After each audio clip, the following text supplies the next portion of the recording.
बच्चों, हमने आप लोगों को यूनिट दूसरे का बी, जो आप अभी प्रश्न पत्र पढ़ रहे हैं, इस प्रश्न पत्र का नाम है शिक्षा का समाजशास्त्रीय एवं दार्शनिक आधारगत परिप्रेक्ष्य, जिसमें हमने आपको पहला यूनिट पढ़ाया है पूरा। इसके बाद दूसरे यूनिट का ए पढ़ा दिया है, दूसरे यूनिट का बी चल रहा है। और जो इसके ये दार्शनिक आधारगत परिप्रेक्ष्य का हिस्सा है और समाजशास्त्रीय आधारगत परिप्रेक्ष्य के हिस्से में भी एक यूनिट पढ़ाया है, आगे आपको उसको बताऊंगा। आज जो हम पढ़ने वाले हैं यूनिट दूसरे का बी, दूसरे के बी में आपको जो है आज आपको पढ़ना है Indian and western educational philosophers, भारतीय एवं पाश्चात्य शैक्षिक दार्शनिकों के बारे में पढ़ना है। जिसमें पहले हम भारतीय दार्शनिकों के बारे में पढ़ेंगे, जो भारतीय शैक्षिक दार्शनिक है उनके बारे में पढ़ेंगे, जिसमें हमने आपको शंकराचार्य, जगत गुरु शंकराचार्य के बारे में पढ़ा दिया है यूनिट दूसरे के बी में। आज हम लोग महात्मा गांधी के बारे में पढ़ेंगे। जब महात्मा गांधी के बारे में पढ़ेंगे तो इसमें हमारा जो शैक्षिक दार्शनिक पढ़ाने का जो मूल उद्देश्य है कि जितने भी हमारे जो शैक्षिक दार्शनिक है, जैसे जगत गुरु शंकराचार्य को आप पढ़ेंगे, स्वामी विवेकानंद के बारे में पढ़ेंगे, महात्मा गांधी के बारे में पढ़ेंगे, जो भारतीय दार्शनिक हैं, पंडित दीनदयाल उपाध्याय के बारे में पढ़ेंगे। तो इन शैक्षिक दार्शनिकों ने शिक्षा के बारे में क्या कहा और शिक्षा को प्रभावी बनाने में इनकी शैक्षिक योजना किस प्रकार से काम की, उन योजनाओं के शैक्षिक योजनाओं के बारे में जानेंगे।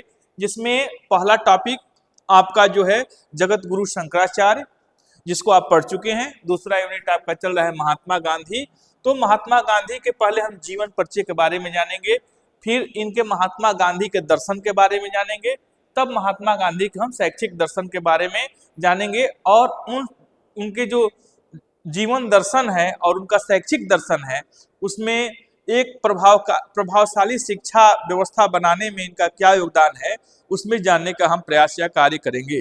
तो उनके जीवन परिचय में, चूंकि आप लोग बीएड के स्टूडेंट हैं, टीचर ट्रेनिंग ले रहे हैं, तो अब महात्मा गांधी की जो जीवन परिचय है या महात्मा गांधी के बारे में आप पहले से भी जानते हैं और थोड़ा सा हम इसके जीवन परिचय पर प्रकाश डालते हुए हमारा मुख्य फोकस जो है इनके शिक्षा दर्शन पे और इनके जीवन दर्शन पे रहेगा और उसके शैक्षिक दर्शन की उपयोगिता क्या है हमारी शिक्षा के क्षेत्र में, उसमें हमारा मुख्य फोकस रहेगा। तो महात्मा गांधी का जीवन परिचय में, जैसे महात्मा गांधी का पूरा नाम सब लोग जानते हैं कि महात्मा गांधी का पूरा नाम क्या था, मोहनदास करमचंद गांधी। उनका जन्म जो है 2 अक्टूबर 1869 को काठियावाड़ की एक रियासत है पोरबंदर, जो गुजरात प्रांत में है, वहां हुआ था। इनके पिता का नाम करमचंद गांधी था, माता का नाम पुतलीबाई गांधी था। इनका विवाह जो है 13 वर्ष की उम्र में कस्तूरबा गांधी के साथ हो गया था और उन्होंने शिक्षा जो है सबसे उच्च शिक्षा ग्रहण करने का काम जो है लॉ की शिक्षा, जिसको हम कानून की शिक्षा कहते हैं, उन्होंने university college of London, UCL university college of London से उन्होंने प्राप्त किया था। इनकी मृत्यु जो है 30 जनवरी 1948 को हुई थी। 30 जनवरी 1948 को ये नाथूराम गोडसे की गोलियों के शिकार हुए थे और उनकी मृत्यु जो है 30 जनवरी 1948 को हो गई। राजनीतिक जीवन के बारे में जानेंगे तो महात्मा गांधी का राजनीतिक जीवन जो है बहुत बड़ा रहा है। महात्मा गांधी राजनीति के क्षेत्र में शिक्षा ग्रहण करने के बाद पहले जब भारत आए, भारत से आने के बाद वो साउथ अफ्रीका अपने एक मुवक्किल के वकालत के संबंध में दक्षिण अफ्रीका गए और दक्षिण अफ्रीका में भी जाकर उन्होंने अपने राजनीतिक जीवन का प्रारंभ कर दिया और वहाँ के जो बेसहारा लोग थे, जो शोषित पीड़ित लोग थे, उनके जीवन के चर्या को, उनके जीवन के सुधार के लिए, अच्छे दृष्टिकोण से जीवन जीने के लिए उन्होंने साउथ अफ्रीका, दक्षिण अफ्रीका में भी संघर्ष किया। इसके बाद से पुनः जब वो भारत आए, जो वहाँ तबीयत उनकी खराब रहने लगी तो भारत आए, तो भारत में आने के बाद भी उन्होंने भारत के जो स्वतंत्रता आंदोलन है, जैसे लिखा है हमने, भारतीय स्वतंत्रता आंदोलन के प्रमुख नेताओं में से एक, जो भारतीय स्वतंत्रता आंदोलन है, उन आंदोलनों के जो प्रमुख नेता थे, उन प्रमुख नेताओं में से एक महात्मा गांधी थे। और महात्मा गांधी का राजनीतिक जीवन बहुत बड़ा जीवन रहा है। आप जानते भी हैं, चाहे सत्याग्रह आंदोलन हो, चंपारण सत्याग्रह हो, या गोलमेज सम्मेलन हो, करो या मरो, जब उन्होंने अंतिम लड़ाई लड़ने के लिए, स्वतंत्रता संग्राम की अंतिम लड़ाई लड़ने के लिए उन्होंने जो नारा दिया था, उस नारे के हिसाब से 1942 में नारा दिया, इसके हिसाब से बहुत वो जोरदार नारा चला और आंदोलन बहुत बड़ा चला, जिससे हमारे देश को स्वतंत्रता प्राप्त करने में बहुत बड़ा योगदान उसको कहा जा सकता है। तो ये महात्मा गांधी का जीवन परिचय रहा। महात्मा गांधी के जीवन परिचय के बाद हम आपको जो है महात्मा गांधी के जीवन, अभी आप लोगों को हमने उनके जीवन परिचय के बारे में बताया, और अब हम लोग महात्मा गांधी का जीवन दर्शन पढ़ेंगे। जीवन दर्शन, दर्शन क्या है? दर्शन किसी भी व्यक्ति के बारे में, किसी भी वस्तु के बारे में, किसी भी घटना के बारे में सत्य की खोज और सत्य को जानने की परंपरा या कार्य है दर्शन। दर्शन को कहा गया है दृश्यति अनेन इति दर्शनम, जिसके द्वारा देखा जाए वही दर्शन है, या दृश्यते यथार्थ तत्वमनेन, जिससे यथार्थ तत्वों की जानकारी प्राप्त हो, वही दर्शन है। तो हम महात्मा गांधी के जीवन के यथार्थ क्या है, यथार्थ तत्वों के बारे में जानने का प्रयास करेंगे और उसको शैक्षिक दृष्टिकोण से हम जोड़ने का प्रयास करेंगे। तो महात्मा गांधी का जो जीवन दर्शन है वह गांधी दर्शन के नाम से प्रसिद्ध है। जो गांधी जी का दर्शन है वही गांधी का जीवन दर्शन है। तो गांधी जी के दर्शन में या गांधी दर्शन में मूल रूप से उन्होंने 4 इन विषय वस्तुओं को सम्मिलित करने का कार्य किया है, जैसा कि मैंने ब्लैक बोर्ड पे भी लिखा है, आप इसको देख भी रहे हैं। तो जिसमें पहला क्या है? सत्य। सत्य, सत्य के बारे में महात्मा गांधी ने सत्य की बात की है। उन्होंने कहा कि सत्य सर्वोच्च मानव मूल्य का मनसा वाचा कर्मणा का पालन करना है। अर्थात मन से, वचन से और कर्म से यदि हम अपने आप को सत्य का पालन करते हैं, सही सही चीजों का पालन करते हैं, वह सत्य है। दूसरा उनका जीवन दर्शन, गांधी जी के गांधी दर्शन में दूसरा दर्शन है अहिंसा। अहिंसा का अर्थ होता है हिंसा का सहारा न लेना। अर्थात महात्मा गांधी अपने जीवन दर्शन में बताते हैं, या उनके जीवन दर्शन में चीजें शामिल हैं कि वो हिंसा न करने की बात करते थे, अर्थात अहिंसा की बात करते थे। तीसरा है निर्भयता। निर्भयता का अर्थ होता है कि कहीं भी किसी व्यक्ति का यदि कोई दमन हो रहा है, शोषण हो रहा है, तो उसके विरुद्ध निर्भय होकर उससे लड़ने के लिए आवाज उठाना, उससे लड़ने की क्षमता रखना, ये निर्भयता है। ये गांधी जी जीवन का तीसरा दर्शन है। और चौथा है सत्याग्रह। सत्याग्रह का अर्थ होता है सत्य के लिए आग्रह। सत्य के लिए आग्रह, जो चीजें सत्य है उन चीजों को मानी जाए। उन्होंने सत्याग्रह में बताया इस चीज को। सत्याग्रह जो है सत्य का दृढ़ता पूर्वक पालन करने, अहिंसात्मक ढंग से अपनी मांगों को पूरा करवाना है, वो सत्याग्रह है। ये गांधी का जीवन दर्शन है, जो गांधी के पूरे जीवन में यह आपको देखने को मिलता है, या गांधी दर्शन की जो पूरी चीजें हैं उनके जीवन में हमेशा देखने को मिलता है। इसके बाद हम गांधी जी के शिक्षा दर्शन के बारे में पढ़ेंगे। यही आपको मूल रूप से समझना है कि वो शिक्षा के क्षेत्र में या शिक्षा के कार्य योजना बनाते समय, शिक्षा को प्रभावशाली कार्य योजना बनाते समय, शिक्षा प्रणाली को मजबूत बनाते समय हम उनकी किन चीजों को लेंगे। तो यहीं से प्रारंभ होगा उनके शिक्षा दर्शन से, जिसमें महात्मा गांधी के अनुसार शिक्षा का अर्थ क्या है। शिक्षा को क्या बताया है महात्मा गांधी ने? गांधी जी के अनुसार शिक्षा का अर्थ शरीर, बुद्धि, भावना व आत्मा का पूर्ण विकास है। शिक्षा ऐसी होनी चाहिए जो व्यक्ति के शरीर का विकास करे, उसके बुद्धि का विकास करे, बौद्धिक क्षमताओं का विकास करे, उसके भावना का विकास करे और उस आत्मिक ज्ञान का विकास करे। अर्थात व्यक्ति का शारीरिक, मानसिक और आत्मिक विकास हो सके। शिक्षा ऐसी होनी चाहिए जो व्यक्ति के शारीरिक, मानसिक और आत्मिक विकास में सहयोग प्रदान करे। महात्मा गांधी के शिक्षा दर्शन में आपको इन चीजों को देखने को मिलेगा। गांधी जी के शिक्षा दर्शन के बारे में आपको बता रहे थे, जिसमें हमने शिक्षा का अर्थ आपको बताया कि शिक्षा का अर्थ मनुष्य के मानसिक, शारीरिक, बौद्धिक विकास की क्षमता होनी चाहिए। शिक्षा ऐसी होनी चाहिए जो मनुष्य के शारीरिक, मानसिक विकास कर सके। अब हम शिक्षा के उद्देश्यों के बारे में पढ़ेंगे कि महात्मा गांधी के अनुसार शिक्षा के उद्देश्य क्या है।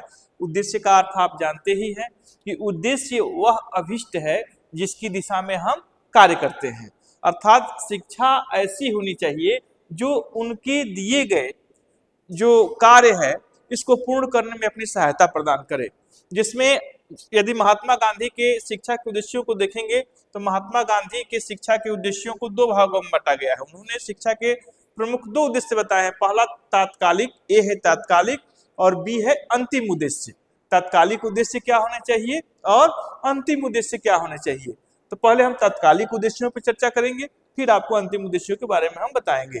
तो तात्कालिक उद्देश्य में मुख्य रूप से उन्होंने 5 उद्देश्यों के बारे में बताया है, जिसमें तात्कालिक उद्देश्य में पहला उद्देश्य है शारीरिक विकास।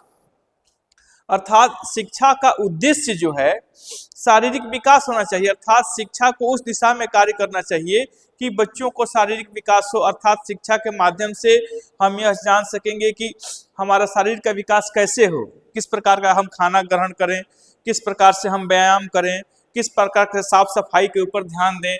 ये इन सारी चीज़ों को यदि हम शिक्षा के माध्यम से प्राप्त करेंगे और इसको अपने जीवन में अपनाएंगे तो हमारा शारीरिक विकास संभव हो पाएगा। नैतिक अथवा चारित्रिक विकास। नैतिक क्या है? नैतिक है जो नीतिगत कार्य हैं समाज के अंदर, जो हमको क्या करना चाहिए क्या नहीं करना चाहिए, जो समाज ने हमको निर्धारित किया है, और उन चीजों को अपनाने की क्षमता प्रदान करना शिक्षा को चाहिए।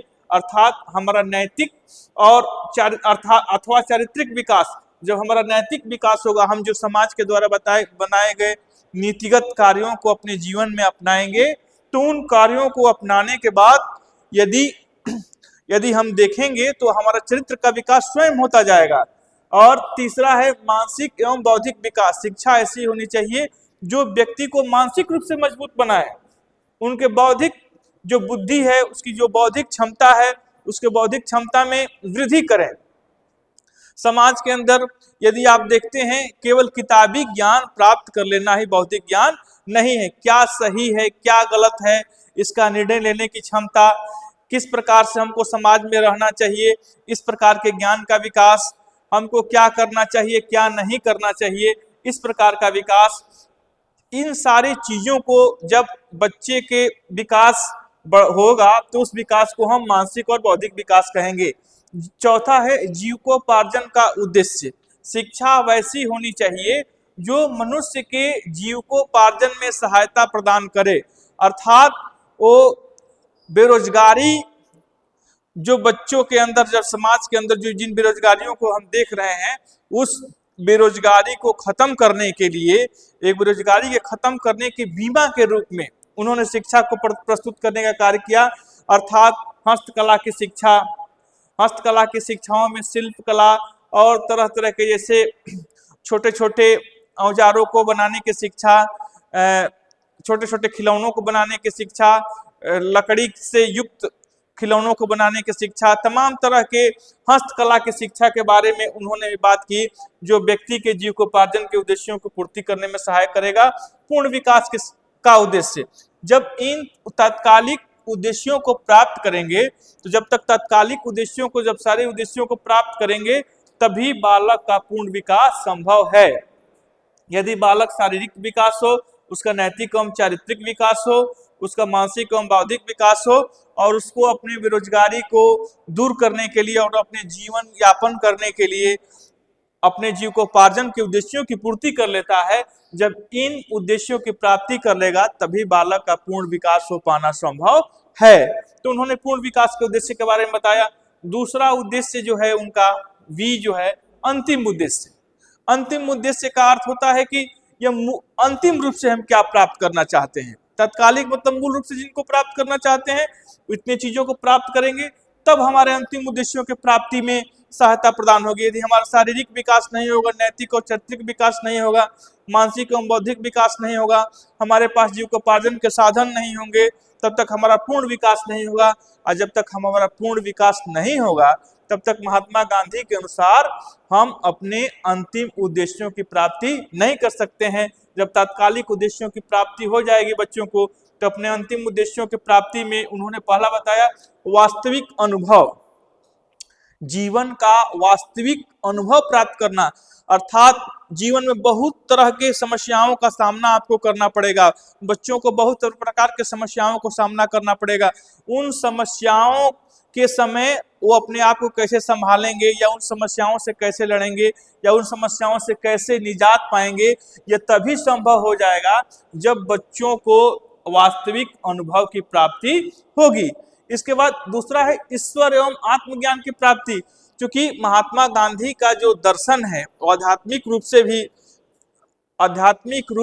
से भी अपने आप को उन्होंने जोड़ने का प्रयास किया है और धर्म और अध्यात्म को शिक्षा से भी जोड़ने का प्रयास किया है।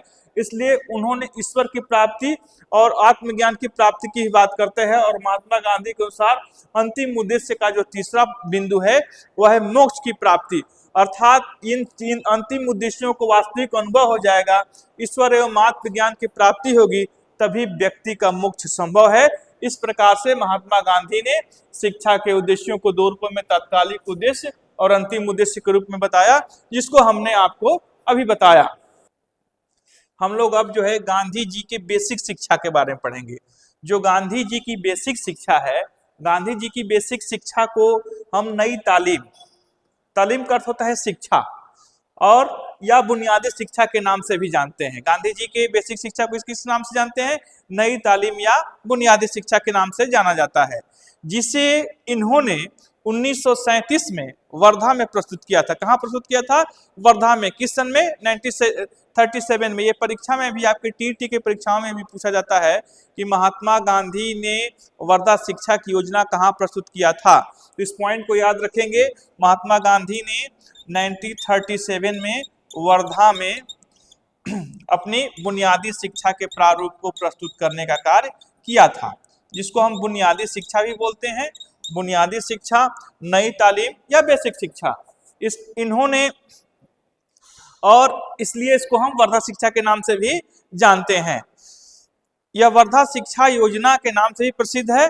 शिक्षा का जो उद्देश्य है, बच्चों को शिक्षा के साथ साथ किसी भी हस्तकला की शिक्षा भी दी जाए। हस्तकला की शिक्षा जैसे कताई बुनाई की शिक्षा के माध्यम से आत्मनिर्भर बनाना था।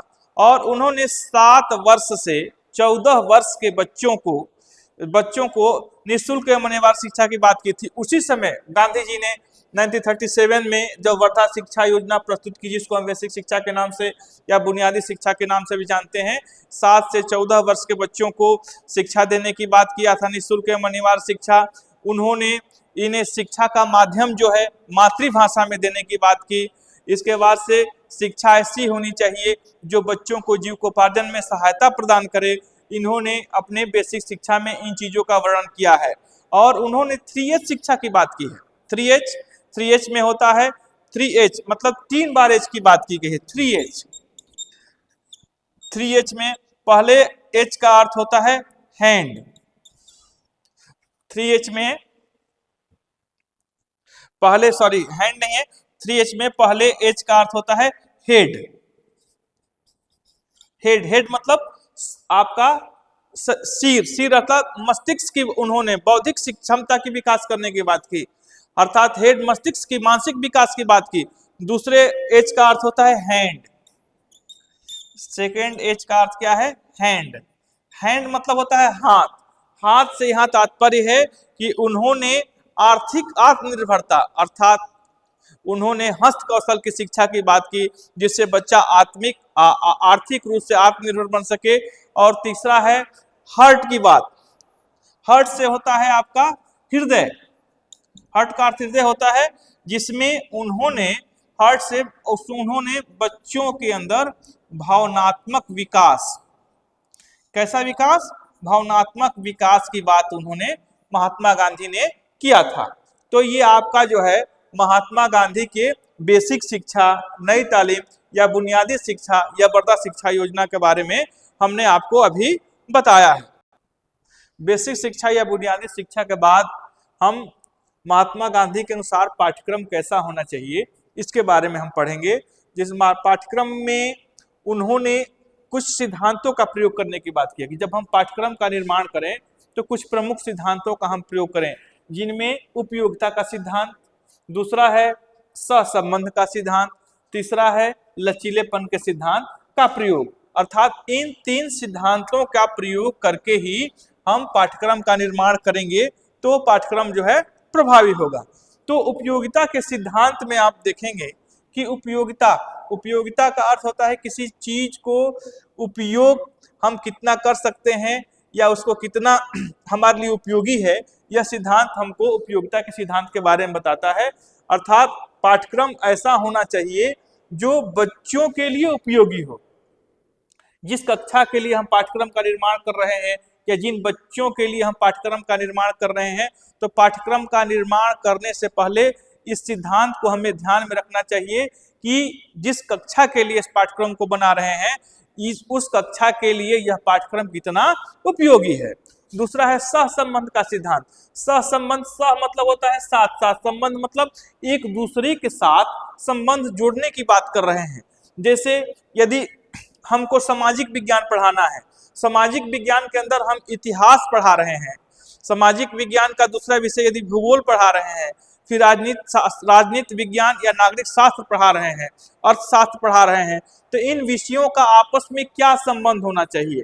तो पाठ्यक्रम में यदि इतिहास के बारे में पाठ्यक्रम बना रहे हैं तो इतिहास के पाठ्यक्रम को हम जोड़ने का प्रयास करेंगे कि ऐतिहासिक घटनाओं के वर्णन में यदि इतिहास के बारे में पढ़ा रहे हैं तो इतिहास का अर्थशास्त्र में क्या उपयोग है, भूगोल में उसका उपयोग हम कैसे कर सकते हैं, इतिहास में हम नागरिक शास्त्र या नागरिक जीवन को कैसे लाकर उसका उपयोग कर सकते हैं। अर्थात विषयों के जो संबंधित विषय हैं उनको आपस में सहसंबंध बनाकर ही पाठ्यक्रम के निर्माण के समय ध्यान रखना चाहिए। तीसरा है लचीलेपन का सिद्धांत।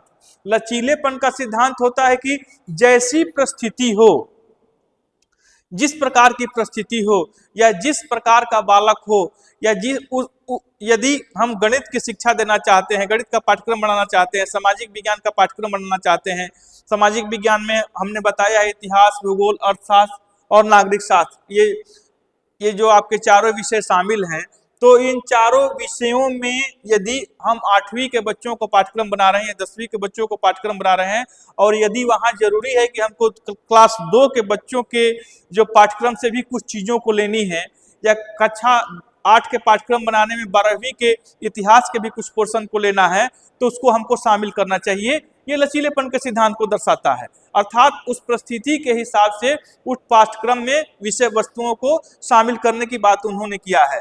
तो पाठ्यक्रम के निर्माण में इन 3 सिद्धांतों का प्रयोग करते हुए उन्होंने पाठ्यक्रम के जो विषय के रूप में शामिल करने की बात किया है, मुख्य रूप से उन्होंने हस्तकलाओं की शिक्षा देने की बात की है, भाषा की शिक्षा देने की बात की है, गणित विषय को सम्मिलित करने का बात किया है। ये सब कुछ उपयोगी है हमारे जीवन के लिए। गणित पढ़ने से कोई जरूरी नहीं कि बालक गणितज्ञ ही हो जाएगा, लेकिन सामान्य व्यवहारिक जीवन में किसी चीज को खरीदने में, किसी कार्य को करने में, किसी जमीन की माप करने में यदि उसको सामान्य ज्ञान की जानकारी चाहिए तो उसको हम गणित के माध्यम से ही दे सकते हैं।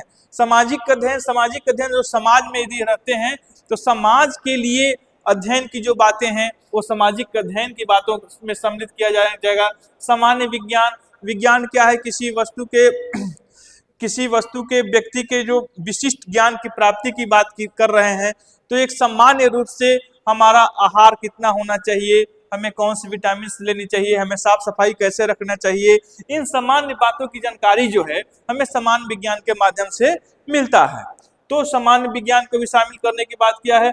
ललित कलाओं के माध्यम से तरह तरह के चित्रों का निर्माण, तरह तरह के वस्तुओं के सौंदर्यीकरण के निर्माण में सहयोग प्राप्त करना, ये ललित कलाओं के माध्यम से शारीरिक शिक्षा अर्थात शारीरिक विकास के साथ साथ शरीर को स्वस्थ रखने में हम किस प्रकार से अपने आप शिक्षा के माध्यम से इसको हम ठीक कर सकते हैं, तो पाठ्यक्रम में शारीरिक शिक्षा को भी सम्मिलित करना चाहिए। नैतिक एवं धार्मिक शिक्षा अर्थात हमें कैसा व्यवहार करना चाहिए, कैसे रहना चाहिए। जैसा कि आप जानते हैं नैतिकता के गुण हैं, नैतिकता के गुणों में हम परिवार से भी सीखते हैं, समाज से भी सीखते हैं कि गरीब शोषित व्यक्तियों को हमको सहायता करनी चाहिए, भूखों को भोजन कराना चाहिए और नैतिक जीवन अपनाना चाहिए। तो नैतिक एवं धार्मिक शिक्षा की ये बातें आ जाएंगी। इन पाठ्यक्रम के बाद हम शिक्षण विधियों पर चर्चा करेंगे। शिक्षण विधि क्या है? शिक्षण विधियां वह विधियां हैं जो शिक्षण कार्य करते समय शिक्षण को सरल बनाने के लिए, सुव्यवस्थित बनाने के लिए, बोधगम्य पूर्ण अर्थात सीखने योग्य बनाने के लिए जिन विधियों का प्रयोग हम शिक्षण के दौरान करते हैं, उन विधियों को हम क्या कहते हैं? शिक्षण विधियां। शिक्षण विधियों में उन्होंने पाठ्यक्रम को के बाद शिक्षण विधियों की चर्चा की। इसमें शिक्षण विधियों में क्रिया विधि अर्थात करके सीखना। किसी भी कार्य को यदि हमको बच्चों को सिखाना है तो यदि करके सीखने की बात करेंगे, लर्निंग बाय डूइंग, करके सीखने की बात कर रहे हैं कि यदि उसको क्रिया विधि के माध्यम से यदि सीखने को मिलेगा, करके सीखने को मिलेगा, तो वह बालक जो है अच्छा से सीखने का कार्य करेगा। यदि मानिए कि हम वर्ग पढ़ा रहे हैं, गणित के अंदर वर्ग पढ़ा रहे हैं, आयत पढ़ा रहे हैं, जैसे वर्ग का क्षेत्रफल निकालना हो या आयत का क्षेत्रफल निकालना हो, तो आयत का क्षेत्रफल निकालने के लिए आपको लंबाई गुणे चौड़ाई का प्रयोग करना पड़ेगा। लेकिन यही चीज यदि कहीं हम फील्ड में जाकर एक आयताकार नुमा लकीर खींच के उसके लंबाई निर्धारित कर दें, चौड़ाई निर्धारित कर दें, तब बच्चों से निकालने के लिए कहें क्षेत्रफल, तो उसको आसानी से वो सीख जाएंगे। क्रिया विधि, करके सीखने की बात कर रहे हैं। सानुबंधित विधि अर्थात सानुबंधित मतलब एक दूसरे से संबंधित करके सीखने की बात कर रहे हैं। सानुबंधित विधि कि हम एक दूसरे से संबंधित करके किसी चीज को बताएंगे, उदाहरण देकर बताएंगे, तो बच्चे सानुबंधित विधि के माध्यम से सीखेंगे। स्वानुभव द्वारा सीखने की विधि, स्वानुभव मतलब अपने अनुभव से, जो तरह तरह की बच्चे घटनाओं को देख रहा है, उन घटनाओं से उस बच्चे को क्या शिक्षा मिलती है या क्या होनी चाहिए, अपने स्वयं के अनुभव ने इस घटना के बारे में उसने क्या सीखा, इसके बारे में जानकारी प्राप्त करके अर्थात स्वानुभव विधि के द्वारा सीखने की बात उन्होंने किया है। सहयोगी विधि अर्थात सहयोग के साथ, जैसे कोई ललित कलाओं की बात हुई, हस्तकलाओं की बात हुई, जिसमें शिक्षक का छात्र भी सहयोग करता है। शिक्षक हमेशा छात्र का सहयोग करता है। यदि शिक्षक कोई कार्य कर रहा है, यदि छात्र सहयोग करने हो तो छात्र भी सहयोग करता है। सहपाठियों के साथ सहयोग लेकर सीखने के कार्य होते हैं, उसको हम सहयोगी विधि कहते हैं। चिंतन एवं मनन विधि, जिन चीजों को हम पढ़े हैं या जिन चीजों के बारे में हम सीख रहे हैं या जान रहे हैं, उसका चिंतन करें, मनन करें, तब उसको हम अच्छी तरह से सीख सकते हैं। वह चिंतन एवं मनन विधि की बात करता है। संगीत विधि, संगीत विधि की बात प्लेटो भी करता था, अर्थात संगीत के माध्यम से यदि बच्चों को शिक्षा दी जाए तो भी एक प्रभावी शिक्षा ही होगी, क्योंकि संगीत सुनना सबको अच्छा लगता है, तो संगीत के माध्यम से भी शिक्षा देने की बात की है, जिसको हम संगीत विधि के माध्यम से जानते हैं। और आपका अंतिम बिंदु जो है महात्मा गांधी के इस प्रकरण या पाठ का है शिक्षक शिक्षार्थी संबंध, अर्थात महात्मा गांधी के अनुसार शिक्षक में और शिक्षार्थी में किस प्रकार का संबंध होना चाहिए, शिक्षक और छात्र में किस प्रकार का संबंध होना चाहिए। तो उन्होंने ये बताया कि माँ एवं पुत्र के समान शिक्षक एवं शिक्षार्थी का संबंध कैसा होना चाहिए, माँ एवं पुत्र के समान। जैसे माँ अपने बच्चों को पालने में जैसे लालन प्यार के साथ बच्चों को पालती है, कुछ अच्छी चीजों को सिखाने का प्रयास करती है, गलत चीजों पर डांटने का कार्य करती है, और उसको इतना नहीं डांट देती है कि बच्चा होपलेस हो जाए, बच्चे को सराहती भी है, डांटती भी है, सिखाती भी है, पुचकारती भी है और सहलाती भी है, अर्थात प्यार के साथ पुत्र को माँ सिखाने का कार्य करती है। उसी तरह से शिक्षक को भी जिन बच्चों को पढ़ा रहे हैं, जिन छात्रों को पढ़ा रहे हैं, उन छात्रों को पढ़ाते समय माँ के समान ही व्यवहार करके उनको सिखाने की बात करते हैं महात्मा गांधी, अर्थात शिक्षक शिक्षार्थी का संबंध माँ पुत्र के समान होना चाहिए। तो बच्चों, आज हमने आपको महात्मा गांधी के बारे में बताया, जो एक भारतीय दार्शनिक रूप में है। आगे की वीडियो जो हम अगले क्लास में आपको बताएंगे। धन्यवाद।